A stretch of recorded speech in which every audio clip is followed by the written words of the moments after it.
Life is not a waste of time, and time is not a waste of life, so let's quit wasting time, get wasted, and have the time of our life. Woo!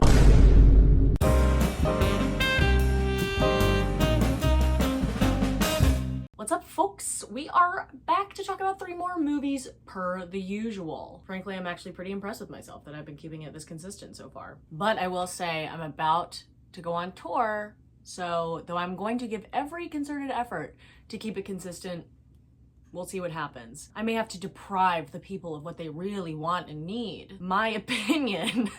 So I was thinking about this. I was thinking, what do the people need to hear this week? What do I need to tell them? What is critical information for these folks? Coming up a little short, not gonna lie. In personal news, I really want to see The First Omen. That was one of the first movies that traumatized me. My dad showed me that movie when I was maybe 12, and every time I closed my eyes for the next 6 months, all I saw was that coffin with the jackal in it.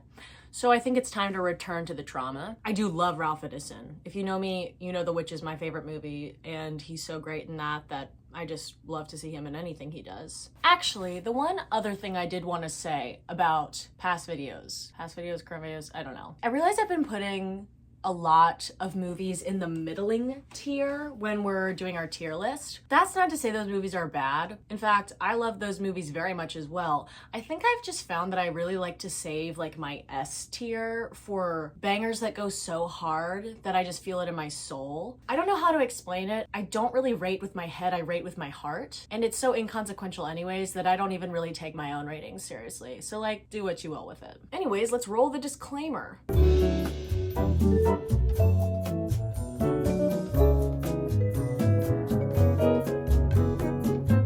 We actually have 3 very wild movies up on the docket this week in very different ways. We have Life After Beth, The Rover, and Tusk. I know y'all are chomping at the bit for my heavyweight opinions, so let's do as Pitbull says and get to it.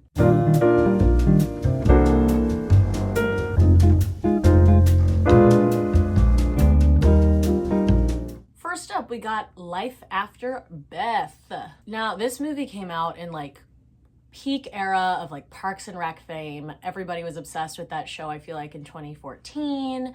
The ensemble cast just like had such a chokehold on American society, I feel like, at the time, that this movie was kind of a wild banger to come out because it has the most insane comedic cast that I've seen put together like in the last decade. One of a handful of really, really great comedic casts. I'm talking Aubrey Plaza, Dane DeHaan, John C. Reilly, Molly Shannon, Matthew Gray Gubler.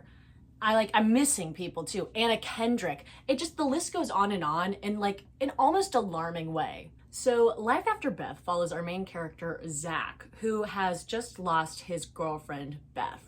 She's died and everyone is devastated, of course. Her parents, Zach, everyone's really feeling the loss of her. So you can imagine his surprise when she shows back up at her family home and is very much alive. This is a really sort of silly, fun take on the zombie epidemic idea that was really kind of hot at the time. This is a silly, goofy watch that, in my opinion, is a little bit conflicted about where it sits in genre. When I was watching the film, I couldn't really figure out if it was like a black comedy, dramedy, romance, horror comedy. It sort of dips its toes into a lot of different genres without feeling like it totally sits in one of them, which is not necessarily a bad thing. The one thing I think this movie most predominantly is a comedy. We watch the rather outlandish effects of what happens when a deceased girlfriend comes back to life and she's just a little bit off. She's not quite who she was before. Not only is she not quite who she was before, she's exhibiting really alarming behavior. Rage, no real object permanence, unusual characteristics, like enjoying smooth jazz. That one I took as a personal insult. I really like smooth jazz. So you can imagine how these scenarios set up for disaster. And it turns out it's not only this girl Beth that has come back to life as a zombie. People all over, supposedly, the country, or at the very least this town, are coming back as slightly different, strange versions of themselves. It's sort of like a very comedic Pet Sematary almost. This cast truly is a group of all-stars. They are all individually incredible performers who have great both acting and comedic chops, and that is what made me a little surprised to find that I didn't feel that the jokes in this film were landing very well. Maybe it's because of the conflicted feelings about where this movie sits genre-wise, but it's not a ha-ha funny kind of movie. It's more conceptually funny. I'm not sure if it was sort of a bit of a lack of chemistry I felt between Aubrey Plaza and Dane DeHaan, and maybe that was intentional because we learn as the movie unfolds that they had been having problems before she died, and maybe their relationship wasn't in a great place, so that could be intentional, but I didn't feel like the jokes between them, they are the primary two of the film, were really hitting quite right for me. There's not necessarily anything totally wrong with this movie. It has, like I said, a great lineup of actors.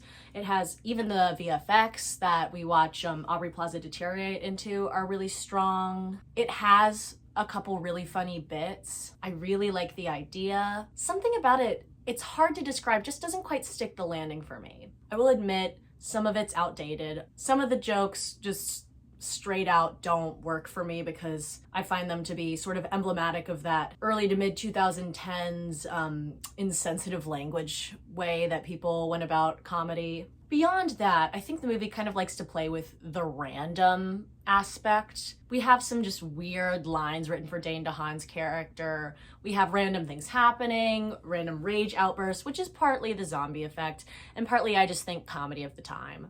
The movie is fun in the way that it feels like it was sort of born out of an idea, like almost like an SNL sketch. I'm not saying that necessarily is what happened, but it kind of has a sense that it was a baseline idea that people thought that's really funny, and it got sort of expanded into a full-length feature.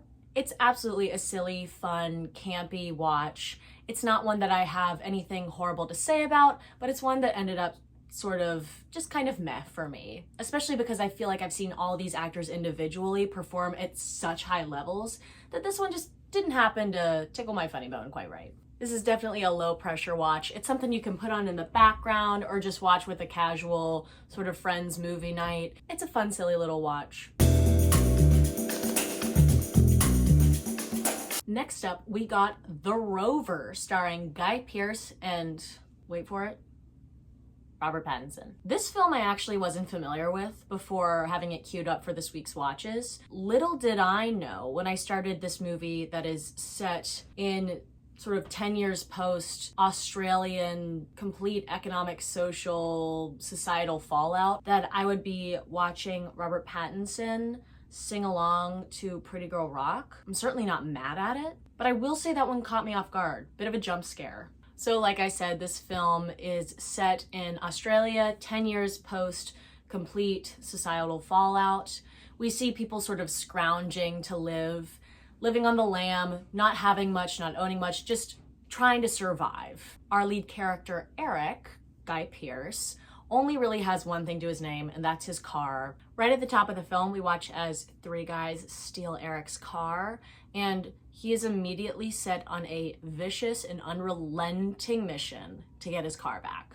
One can imagine when you have one possession and it gets stolen, you're kind of left with no other options and or anything to lose, I guess. Eric has a very quiet, stoic, and sort of almost menacing quality about him. His quiet intensity is fascinating to watch as you watch him do the most insane hunting down of these men who've taken his only possession. I will say this movie is very brutal and it's very raw in its realism.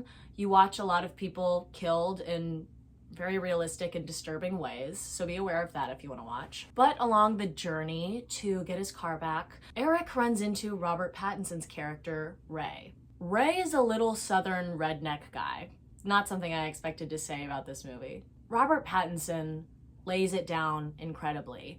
He plays such a grounded performance in this sort of redneck, simple, uneducated character that he is somehow able to characterize so beautifully that it is incredibly endearing to us. We watch as these characters go from hating each other to being comfortable in each other's presence, to maybe even beginning the first steps to thinking about liking each other as people.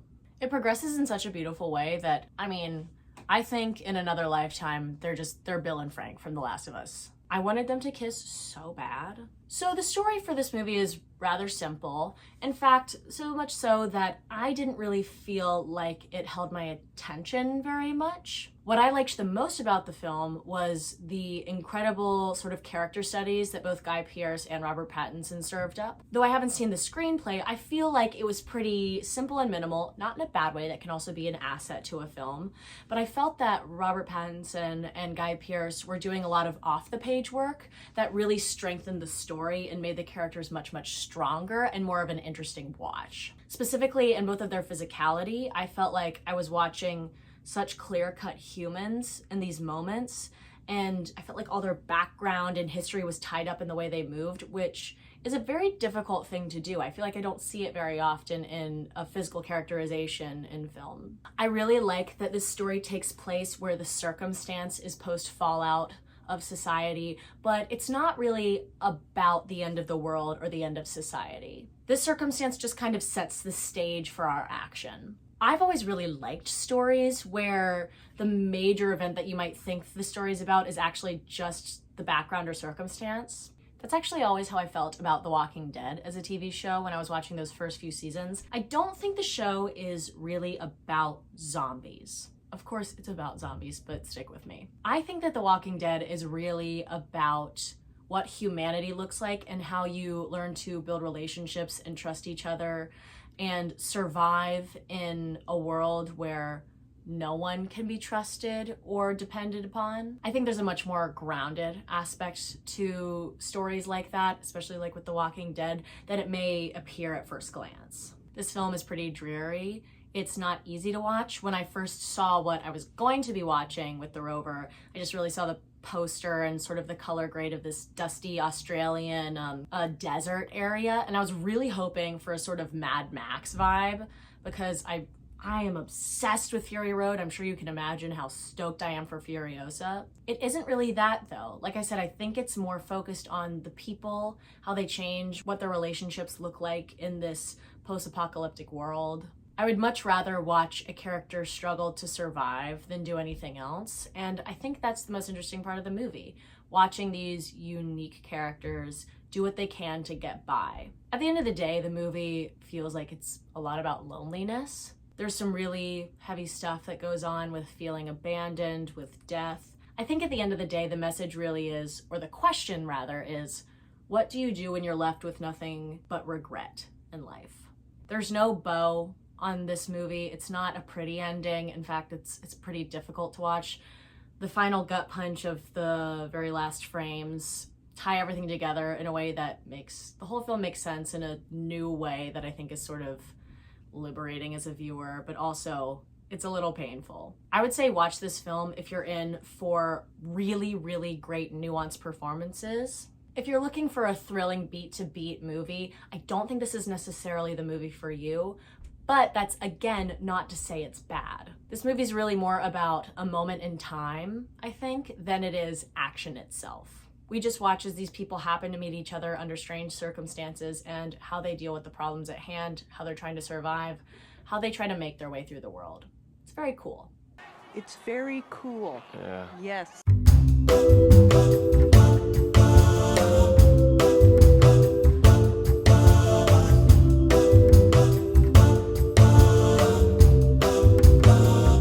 You know, it's so funny. I was so angry when I realized I had to rewatch Tusk for this video.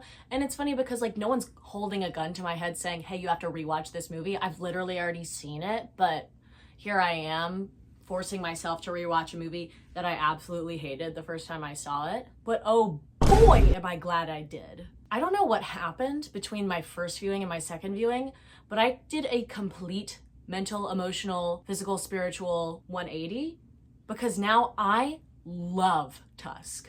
I somehow felt that I was watching Brilliance this time around. I'll say it, old Abigail was wrong, and I'll admit to that. Literally, probably 10 minutes in, I was saying to myself, why is this movie so good?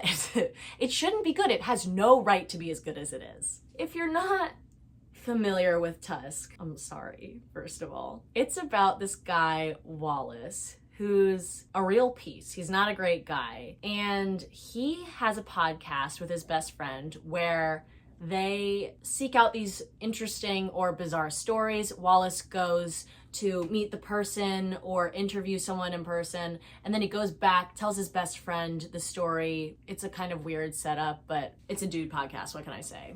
Basically, they call the podcast the Not See Party, spelled Notsee.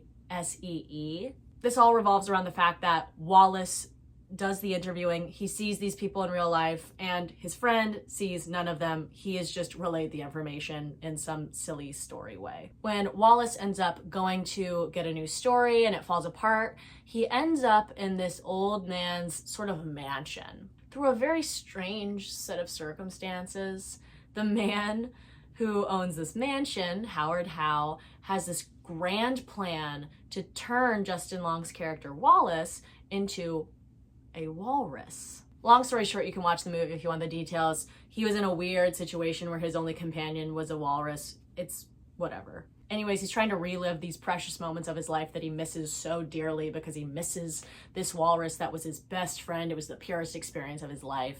It's bizarre. Like I said before, this movie has no business being so well acted.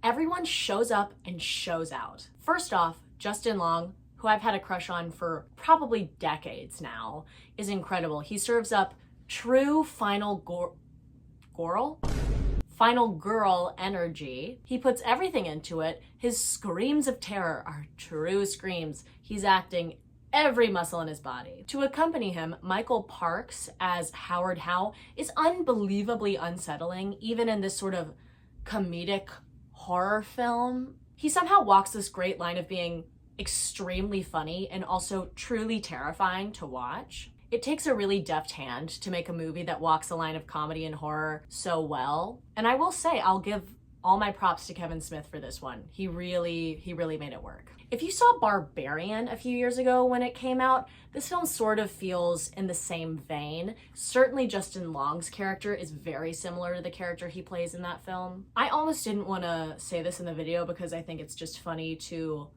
watch this actor show up, but if you haven't already seen Tusk, you're probably not going to watch it, most likely. If you are and you don't want to know spoilers, just, with love and respect, I just don't want to spoil this for you. We see Johnny Depp show up in a prosthetic character. Once again, that's not shocking. Playing a French-Canadian homicide detective, and he's trying to hunt down Howard Howe and stop him from killing his 24th victim. Well, not really killing, walrusifying, I guess. This movie is so hilarious. It's like, it's not slapstick comedy, but it's ridiculous and absurd from the very beginning to the very end. You won't be able to help but laugh and cringe and be so grossed out because this is a gross, weird movie. Frankly, I think this is a real stoner movie. That's kind of the vibe it gives me, but it's also like so well seated in absurdism. It made me realize I'm such a fan of absurdism. I didn't even realize this until now. I think this movie's also very smart because it actually does sort of take the piss on other classic horror films. I haven't done any reading into trivia or any background information on this film. I'm sure there is a treasure trove of information you could read on IMDb alone.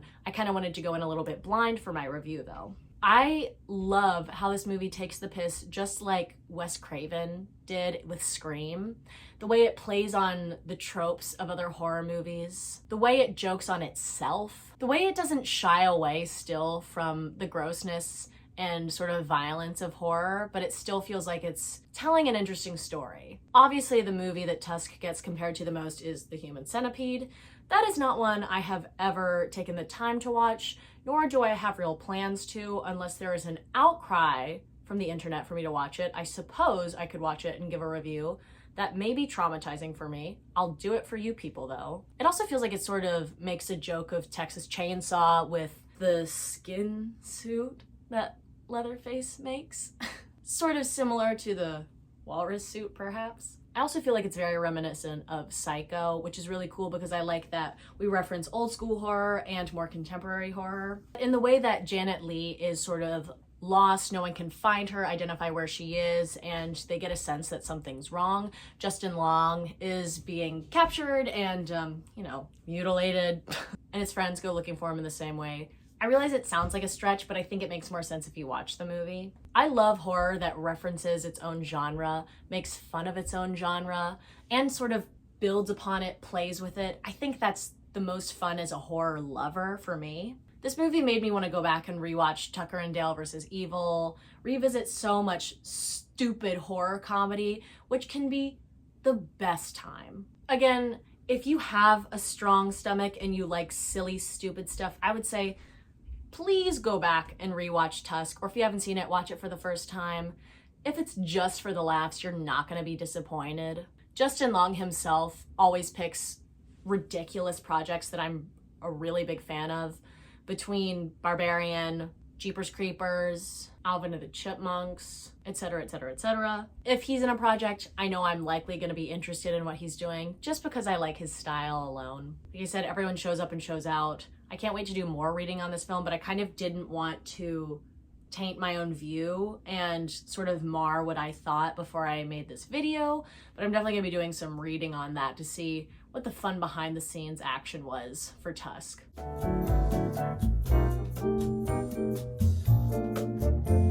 All right, pals, it is just about that time.